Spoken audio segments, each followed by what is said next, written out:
Let's all go to the lobby. Let's all go to the lobby. Let's all go to the lobby to get ourselves a treat. Delicious things to eat. The popcorn can't be beat. The sparkling drinks are just dandy. The chocolate bars and the candy. So let's all go to the lobby to get ourselves a treat. Let's all go to the lobby to get ourselves a treat.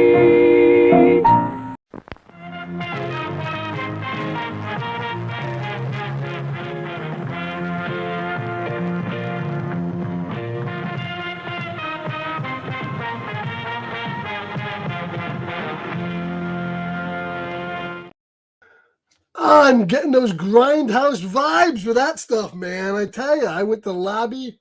I got myself some popcorn and some soda when I went to see Ant-Man yesterday. And it cost me like $26. And it wasn't all that good. The soda was flat. And the popcorn was cold. But still had a good time. How's everybody doing out there? Scarpad with Scarpad's Domain with you tonight. Now, normally you guys will probably be expecting, where's my Twilight Zone review? Where is it?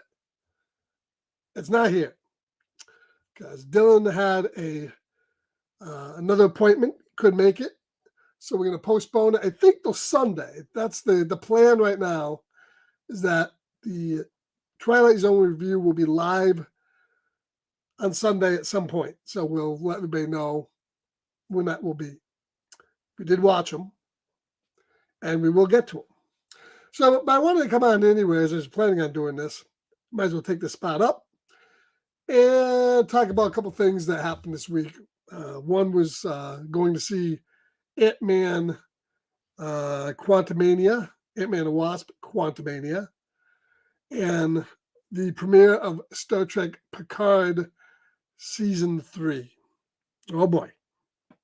All right. Well, spoilers for both will abound. So if you don't want to be spoiled, I guess I'll give my general opinions on at least, both of them when I do it, and I'll let you know when I'm about to go into spoilers so you can beg out if you don't want to hear about it or if you don't care, whatever. So what should we do first? All right, well, I'll say hello to the chat, I guess. Perry, thanks for stopping by.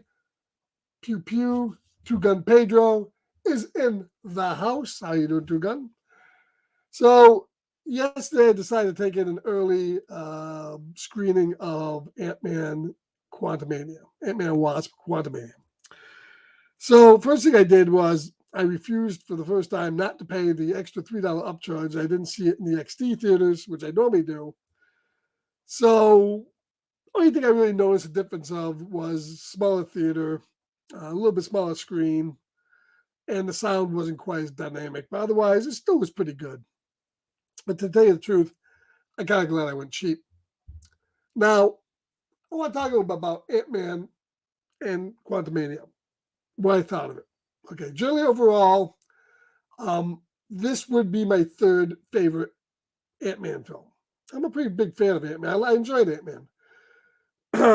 But I would say probably this would be third. Now, not because I'm saying it's a bad movie. I do think it's not as strong as the other two. And I do think they kind of left their comfort zone a little bit with this one. But in the order, I would say I enjoyed probably Ant-Man 1, Ant-Man 2, and then Ant-Man 3. I believe it, Perry.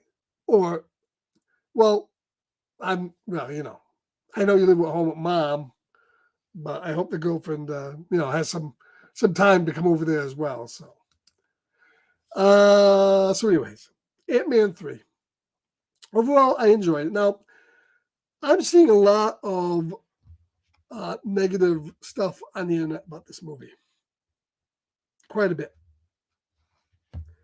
And it seems fashionable as of late to really down the Marvel stuff. I found this on the web. Well, goody for you. It's serious talking to me over here. Okay. And I think it's just for clicks now that people want to just hate on anything that's automatically, uh, Marvel or Disney. And some of it's deserved. Some of the stuff has been kind of weak of late. The whole number 4 phase has been kind of not their best. Okay, but it's hard to do when you start out in the Marvel universe with your heavy hitters. Hey, Jigs, how you doing, buddy? Gonna have to come on late stream. I almost did it the other night. Gonna have to come on and see you on a late stream some night, or I'll stream and try to get you on. But I think when you start off with your heavy hitters like Iron Man and Thor and Captain America, and you shit the bed with these guys already. I mean, their story is basically done, even though there's still some hangers on in the Marvel universe. Well, what do you expect? I mean, you didn't have the X-Men, you didn't have Fantastic Four, and you really didn't have, for the most part, the Hulk. And those 3 characters are the bedrock of Marvel. They were from the beginning in 1963, and they still are to a certain degree now. Okay, so without those, you're gonna have to shoot your whole wad, and well, this is what you're left with. You're left with the Ant-Mans, the Kangs, the Immortals. Not that you can't make them good, and not that you can't, and you've still got Fantastic Four and X-Men coming in at some point. But Ant-Man was never really a big hit. I think the reason why the 2 Ant-Man movies were good because of Paul Rudd and the fact that they kind of were atypical Marvel movies. They were like a family comedy set in the Marvel movies, a heist movie set in the Marvel universe. And then, of course, the second one, you had him fighting Ghost and so forth. They were all things that Ant-Man could be around. But now you're shooting, ever since Ant-Man had some bigger stakes in the whole Endgame stuff, now they're kind of like putting Ant-Man into a little bit, higher level. Well, and of course, right now they really have to. Can he hold that? I think he can. Overall, I like the story. I like this movie. Paul Rudd, once again, is very charming as Ant-Man. The girl that played his daughter in this movie, I thought was fantastic. I thought she did a really good job. Michael Douglas was solid, although he didn't have a whole heck of a lot to do until the end, and then he just kind of shows up with coming over the hill like the cavalry. Spoiler. We'll probably get to some spoilers here on. And Michelle Pfeiffer, well, she had a lot to do, but I don't know if I find a lot of that stuff believable. I mean, she was in the quantum realm for 30 years, and it seems like she kind of had the answer for everything. Didn't bother telling her family that, there was the brutal dictator there that might take any opportunity to come through and break through our own universe. Oops. I forgot. So yeah, she didn't tell anybody that. That was kind of a major faux pas. And then the quantum realm in this movie wasn't a lot like the quantum realm that we've seen in all the other movies. It was basically Star Wars. The movie had a very heavy Star Wars vibe. The city looked like a city you'd see in Star Wars. The aliens looked like Star Wars aliens. There's a lot of cantina stuff going on, like that type of funny stuff. You have some funny aliens. You had that little globular aliens. I like the whole bit where they can't understand them until they eat the goo, and the whole thing with holes got a little. Where the alien said, "How many holes do you have?" "Well, I have 7 holes." That was all kind of cute. The thing I think that fumbled a little bit was, I really didn't care for Jonathan Majors as Kang. At first, I thought that was the bodega dude from Star Wars. I said, "Wait a minute, no, I've seen this guy before. Where was he from?" Lovecraft Country, which I didn't care for Lovecraft Country. I got through about half a season, and I just got kind of bored with it, kind of dull. And I don't know, I didn't really buy him. I mean, he was okay, and the dude's big and he can fight. But I don't know, just something about his performance was off as Kang. I just and they're gonna hang a lot on this guy. This guy has, of course, he's already appeared in Loki, and he's gonna appear in 2 Avengers movies and another season of Loki. I'm not all that familiar with Kang. So what I do, I'm more of a DC guy. I like Batman, Superman, all that. So I like the Hulk. I like Fantastic Four, and I was a Marvel guy. But some of the guys on the edges of the Marvel universe, like Kang the Conqueror, I never really got into all that much. So I did what I normally do. I went to Wikipedia. I look at Kang the Conqueror, and I scrolled through his appearances and biography and who he has appeared as and didn't appear as and who he first shot and the Celestial Madonna and alternate selves. Oh my God, it gave me a fucking headache. I couldn't read through this anymore. So naturally, they kind of condensed this history for Kang to what they got on the screen, and that wasn't all too satisfying either. I mean, we basically learned starts off as he proclaimed himself an alien scientist, but he's a dictator from another galaxy coming to take over first the quantum realm, and then the device they had that would get himself to Earth to break out of the quantum realm misfunctioned or was disabled by Michelle Pfeiffer there, and he needed a way out. He needed them to fix it. Why he would want to subjugate the quantum realm first, and then Earth second, I don't know, because it's this whole quantum realm. I always thought the quantum realm was like what you saw in what was that movie?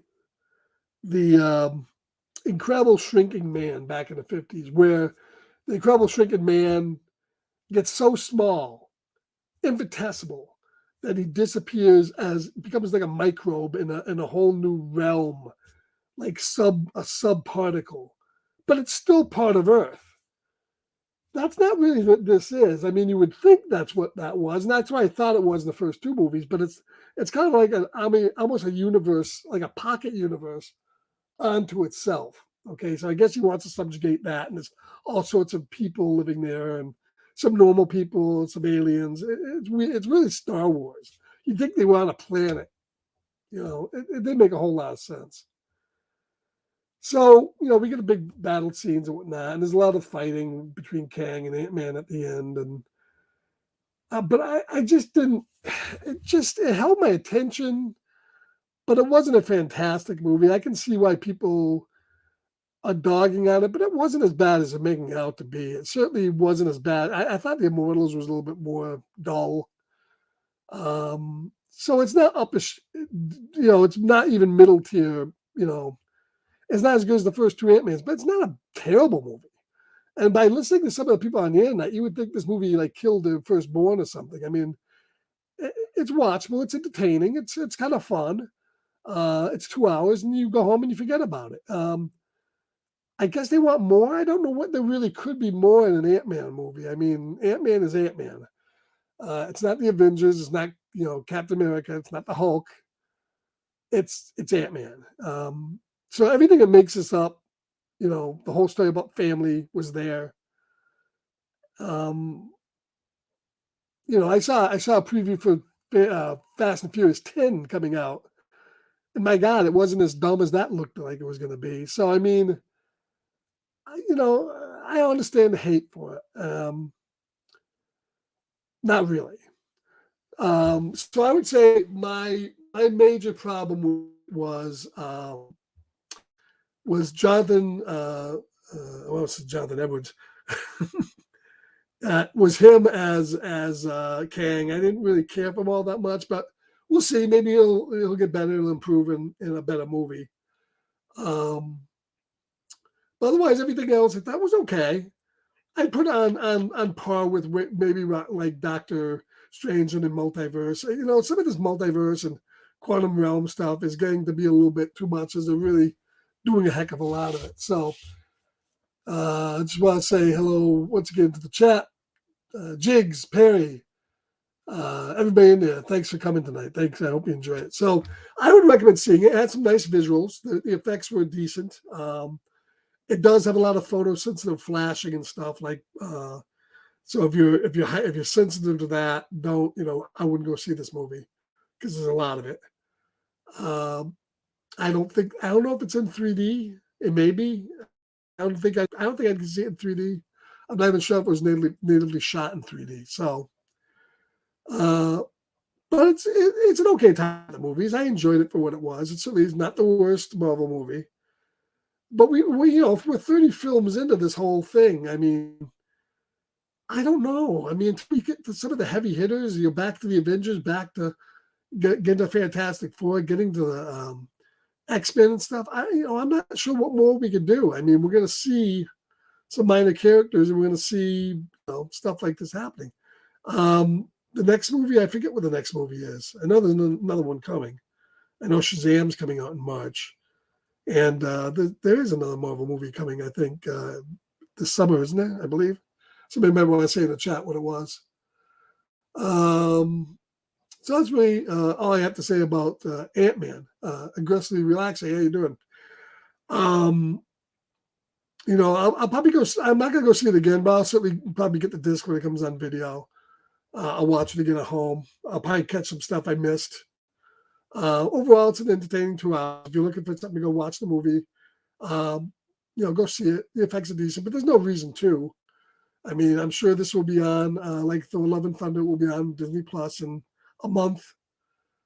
And you could probably see it there just as well. I mean, what a strange life and world we're living in now. I remember, back in the day, back when I used to go to movies in the 70s and the 80s, it would take a year for movies to come on, sometimes more. Big blockbusters would take years to come on video. And now we're getting movies a month after they debut. I mean, Megan, I walked past that movie Megan's still in the theater. I went to see Ant-Man. And yet, that's been available on streaming for, 3 weeks now. So it's a strange, strange world we're living in now. Certainly gives you a choice to go to the movies. I understand why a lot of people don't. It's very expensive. And but I still prefer to go see it that way. So, if nothing to do, go see Ant-Man. If I would give it out of 5. I'd probably give it about a 2.75. Right about in the middle. B minus maybe. C plus. I mean, it's probably better than I think the Immortals and Thor: Dark World and stuff, but it's not the best Ant-Man movie. A lot of people don't like any of the Ant-Man movies. I find them entertaining. I'd recommend if somebody's a fan of Ant-Man to go see it. So that's it about Ant-Man. Now next we're going to move on to Star Trek Picard. Now it's no secret here that I'm a huge Star Trek fan. And it's also not a huge secret here that I despise Star Trek Picard seasons 1 and 2. I don't like Star Trek Discovery, although it wasn't horrible in season 1, but it's gotten progressively worse. It's almost unwatchable now, I think. I was never a fan of the J.J. Abrams Star Trek movies. And I don't like Lower Decks. To me, it's just silly, dumb. Prodigy was okay, although it doesn't really seem like a real true Star Trek show, but it was all right. I mean, it was better than some of them. And Star Trek Strange New Worlds, while there's some things on the show I don't agree with what they're doing, overall, it's okay. I hope it gets better. The performances are great. Well, in fact, none of the Star Trek shows have the problem being the cast. I love the cast of the 2009 movies. I didn't mind the cast of Star Trek Discovery. Star Trek Picard, except for like Raffi, who I friggin' hate, and she's the one character they would fucking bring back in season 3. I don't like her. I didn't really like the murderer, the one in the red dress that sang last season, Gilardi, that became the Borg Queen. Oh, God. The guy who played the ship captain with the beard, he was pretty good. So, I mean, the cast was all right. The thing that's killed the Star Trek franchise over the last, 15 years, 13 years, has been Lord Dex is okay. How you doing, Ben? Lord Dex okay if you like that Rick and Morty type humor. It's all right, but it's okay. But the writing in all the other series, that's what's killed I think the Star Trek franchise, the writing of the movies were horrible. They tried to make Star Trek into the Fast and Furious and Guardians of the Galaxy. It's not that. The shows have also tried to make Star Trek into something it isn't. Star Trek started off as a weekly, both the Next Generation and the original series started off as a weekly TV show that went to different stories weekly that tried to show a brighter, more optimistic future than the one we're in now. It made you kind of feel like you'd want to work in that kind of cool starship. The Enterprise was huge. It was like a Hilton. In the case of in the Next Generation, was brightly lit. It was like a hotel in space, clean. The ships were amazing. The stories, touched on, some morality stuff. There was episodes that dealt with transgender stuff, and even way back in the day. And it was always, I hate this word woke. There's no, woke has been taken over to mean something else, to be political, whereas it was just a concern for people, a concern for humanity. Treat your brother as you'd want to be treated yourself, whether he's an alien or whether he's a human. That's all that Star Trek did. A better future where, we wiped out hunger, poverty, disease, money, currency. None of that stuff existed. You wanted to explore, become better, and help humanity out. Cool stuff like that. And then Star Trek Picard and Star Trek Discovery really darkened things up. They took a really nihilistic, dystopian future stance on Star Trek, Starfleet. People swore, admirals told Picard to go fuck himself. Picard himself became a robot. Killer synth rights. Storylines would be like started and then abandoned in the middle of seasons when they didn't work.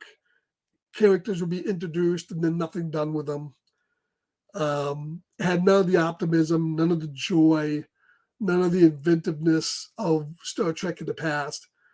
One of my favorite Star Trek shows have always been Deep Space Nine. It was serialized, but it also was standalone, and it was Star Trek in wartime, but it never itself bogged itself down in becoming pessimistic or overly violent or gory. You didn't have people's eyes being ripped out and stuff like that. But that's not what that Star Trek was. So a lot of the old time fans, people who liked Star Trek for what it was, did not like Star Trek Picard. So Patrick Stewart, though, did. I mean, he told his stories that he wanted to in last season. A story about Picard coming to terms with the death of his mentally ill bipolar mother who hung herself in a vineyard. At 90 years old, Picard hasn't dealt with this yet, especially since the show kind of showed us Picard's mother, and none of that really fucking happened. But, Patrick Stewart wanted to deal with this, so we dealt with that. And it was just horrible. It was terrible. So you could tell that they wanted to start over from scratch. And that's basically what they've done again this season. They've started over from scratch, where Patrick Stewart did not want to do the Next Generation again. Now we're doing the Next Generation again. Bringing back all the old actors, all the old characters, putting them together in an action-adventure plot. Once again, it's saving the world. It's saving humanity. I'm okay with that, because this isn't a regular series. This isn't a weekly, going to be a recurring season. It's 3 seasons and it's done. At the end of the season, it's done. So I have no problem with this season being a mini series where we're going to explore once again the galaxy's in peril and the Enterprise has got to save the day. I'm fine with that. And the first episode basically starts off with Dr. Crusher, who we have not seen in a long time, and the characters haven't seen, according to the story, in 20 years. I didn't really care for that, but we'll see where it goes. Hopefully there'll be a reason behind it that makes more sense than just for the story. Because I don't think Dr. Crusher would stay away from her friends for 20 years. There's got to be a reason, and hopefully that will be explained. Now, we met somebody on the ship who's like the doctor's son, and I'm really praying this isn't Wrath of Khan again, and we're going to get Picard's long-lost son they didn't know he had. Please, God, don't make it that. This series has a lot of callbacks to not only Star Trek: The Next Generation, but Star Trek, all Star Trek. We're getting old mementos on the ship. We're getting captain's logs being played from the old show. Hey, Missing Link. Hey, thanks for stopping in, Steph. We're getting we bring back a lot of old characters. We're even getting later this season Moriarty, who was a computer-generated villain from Sherlock Holmes that's still going to work into this plot somehow. They're bringing back Lore, so Brent Spiner has a part because obviously Data was killed in one of the movies, and he's not coming back again, even though they dealt with that in the first season. So, and the music is taken right out of a lot of the films. This feels very much like Star Trek Generations, the last Star Trek, the original series show where the original series crew signed off. So hopefully it'll be a little bit different than that, but it feels like that. The best parts about this episode. So it's obviously we get Captain Crusher. Well, she's a captain now. She's been doing something. She's been like a doctor out in space, helping people, like Doctors Without Borders in space. And some aliens are after her now for something. We don't know what yet. So she gets a stress call out to Jean-Luc Picard, Admiral Jean-Luc Picard, as Vineyard on his old comm badge. He's saying goodbye to Laris, who we met in the first two seasons. A character I didn't really care for, but I really has redeemed herself. I thought the intro they did with Laris, who's a Romulan that Picard's banging right now, I guess. I liked her. The scenes between her and Patrick Stewart, they have good chemistry together. But of course now she's gone. Hopefully we'll see her again. So he gets a distress call. Now he has to get a starship, and he has to get to where she is. He's a retired admiral, so he doesn't have the pull he used to have. He meets up with Captain Riker. Now, Captain Riker was the captain of the Titan, but now he's retired. There's a new captain and a new Titan ship, and he's a captain without a ship.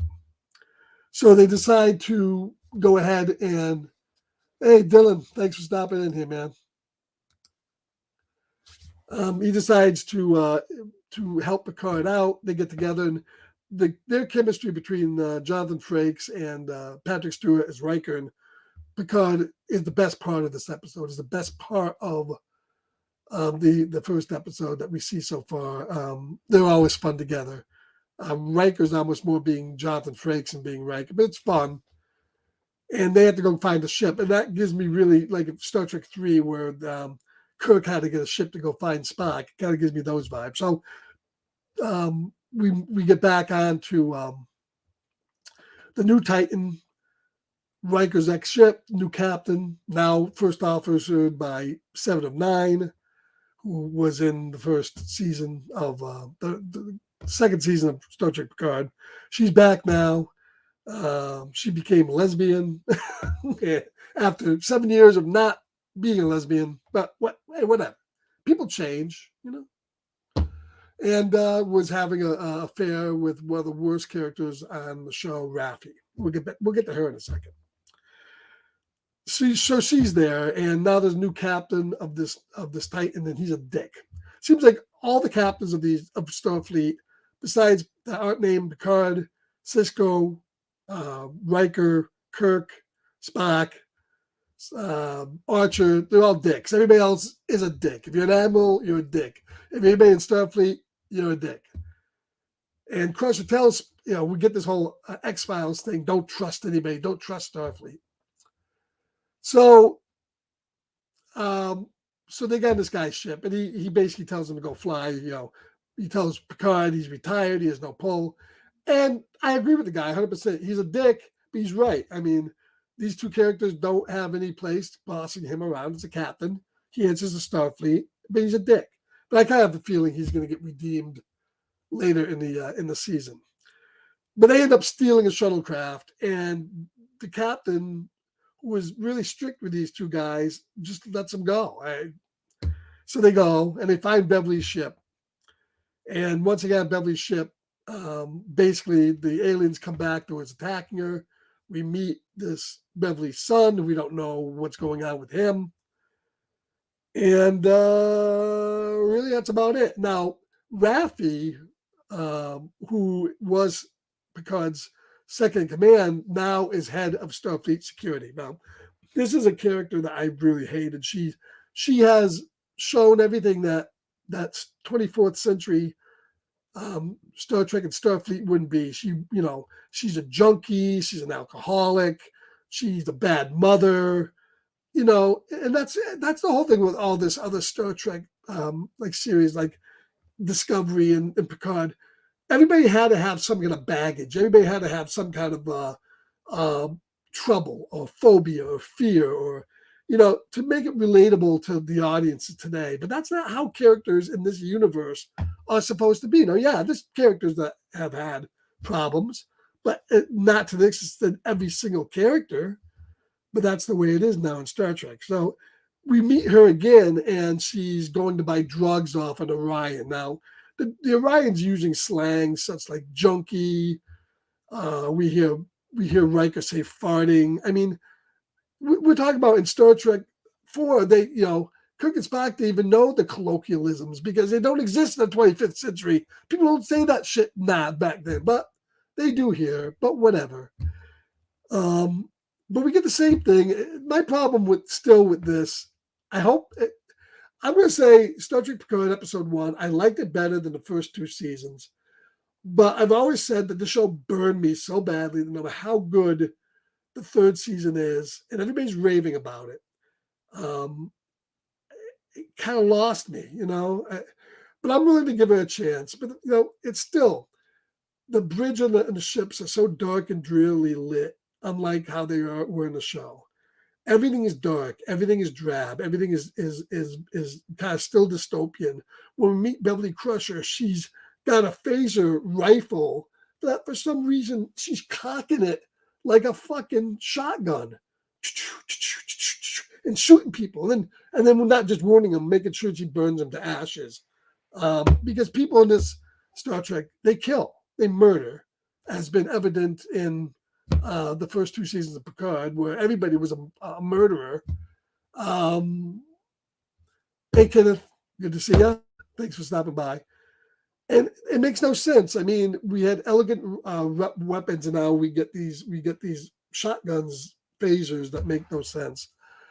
So I haven't seen a total, I haven't seen an attempt to kind of not be as dark. But if the story is good, I'm willing to give them the fact that it's not like Gene Roddenberry's vision of Star Trek to a certain degree, if it's good. Now, the things I'm looking for is the things that did happen in season 2, which is starting off with storylines, Q's dying, going over to the captain being detained by ICE, to Guinan in the 24th century. It was all over the map. Now, if they could stick with a decent, coherent story, and it looks like they might be able to. Terry Matalas is a showrunner. He created, he didn't create, but he show ran the adaptation of 12 Monkeys on the Sci-Fi Channel, which was a decent show. And he also did some stuff with Star Trek Enterprise, and I think he did some stuff with Star Trek Voyager. So he knows his Star Trek. I'm hopeful that they can get a good, coherent story. I'm still not sold on everything. I'm sure, they're bringing everybody back. There's a lot of member berries so that people get the nostalgia up. I just hope that they can get a decent story to go with it. So I've been burned by Star Trek Picard before. I'm cautiously optimistic. I hope they give this cast and this crew a good send-off because Star Trek Nemesis, which was the 10th movie, while it was okay, wasn't the send-off I would have liked to seen the cast go out on. I would rather have seen the cast go out on the way the show ended than that. So hopefully this will be a decent season.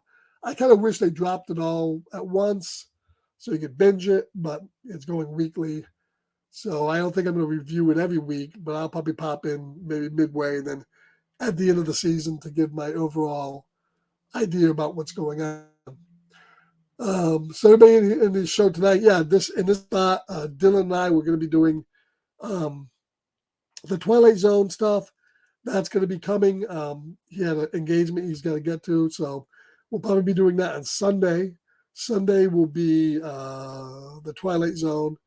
Monday, we are doing a sci-fi sojourn show based on Danny Boyle's Sunshine movie, which is a decent flick. So hopefully you guys will join it for that. This coming Saturday night, the gang at DHS will be doing Pearl, the sequel to 2017's X.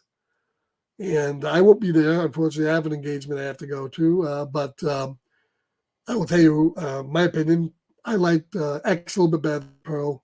I would say I would give Pearl a 4, and I would give X a 4.25. But both I enjoyed, especially for Mia Goth. She was awesome. And I don't know if she got nominated. Did she get nominated for an Academy Award? I don't think she did. But, man, if she didn't, she deserved to be nominated. She was fantastic in Pearl, even more so than in X. So that's all coming up. Other than that, what else is going on? I know tonight is a premiere on Apple TV. If anybody has Apple TV, of another one of those shows Apple TV likes to do, Apple TV Plus. They already have a show. They had Man in the High Castle, which was what would have happened if the Nazis had taken over, had the rockets and taken over the world. Decent show. For All Mankind, what would have happened if the Russians get on the moon first? I haven't seen that, but I heard it's very good. I want to see it. I know it's up to like the 4th season. And tonight they're debuting a show called Hello Tomorrow with Hank Azaria and a bunch of other people, which is supposing the future that you saw in the 50s in the Jetsons came to pass. There's a world of tomorrow. There's computers. There's flying cars. There's all sorts of wacky, what they thought was going to be futuristic stuff in the 50s really happened, and go from there. It looks like an interesting show. I'm going to try to catch that tonight. What else is coming up? TV show wise, last season of The Flash. Tried watching season 1. Season 9, I'm lost. But the show kind of lost me anyways. What else is on? Oh, Poker Face, I'm still getting through. That's a decent show on The Cock, who has been getting very good shows of late. And other than that, I'm going through Justified again. I know in 2023 we're getting a Justified movie or miniseries, so I'm going through and I'm rewatching Justified. So there's a lot of good stuff coming up. I may be doing some late night streams coming up. Hoping to get Dylan on a late night stream at some point. And then I'll be doing some maybe late night gaming streams. I may even get one up and running tonight. We'll see. Other than that, kind of just hanging out and seeing where it goes. So we will catch you all hopefully on the weekend for Twilight Zone, Monday for Sunshine. Let's see who's in the chat here. Two Gun was in here. Ben Compton. Hey, Missing Link was in here. Is Strange New Worlds any good? Yeah, it's one of the better Star Trek new shows. It's worth watching. I don't like everything they've done on it. I don't like everything they've done, but for the most part, it's okay. Let's see. Kenneth Byrne, how you doing? Dylan, Jigs.